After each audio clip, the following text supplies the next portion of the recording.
This year, more than half of the students who wrote the Common Entrance Mathematics exam failed the subject, sending the Education Ministry into a state of shock, enough to launch an aggressive drive to get those grades up.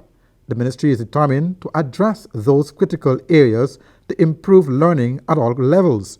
On Thursday, during his post-cabinet media briefing, Minister of State and Cabinet Secretary Joseph Harmon said that the green light has been given to release $48.6 million to hire the best of the best in the country to help turn around math for the better. Training of teachers in content and methodology. 2, facilitating fortnightly cluster meetings in all regions. 3, the recruitment of mathematics coordinators and monitors. 4, the training of officers and school administrators to supervise the teaching of mathematics. The preparing and administering a diagnostic assessment of pupils in the hinterland regions before training. 6thly, the enhancement of public relations, parental involvement in the education of the children. And 7thly, the acquisition of support material for its students. Minister Harmon also announced that the government has approved additional financial resources for the next year to cover a more long-term project. Cabinet was informed that preparatory work had already started, and in this regard, the proposed strategies that the full implementation will bring about will commence upon Cabinet's approval of and the release of funds.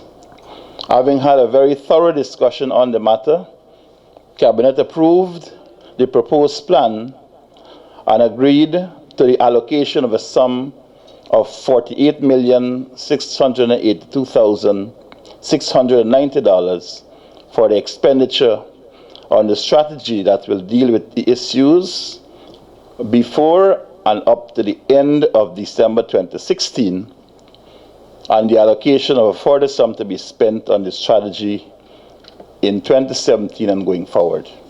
When asked why the emphasis is on primary school pupils as against secondary school students, Harmon said the Education Ministry wants to tackle the problem at the earliest level and not to allow it to further spread into the secondary years of students. From the analysis which we have done, this is what has led to us basically dealing with these matters, because we believe that the results were not as good as we would expect them to be.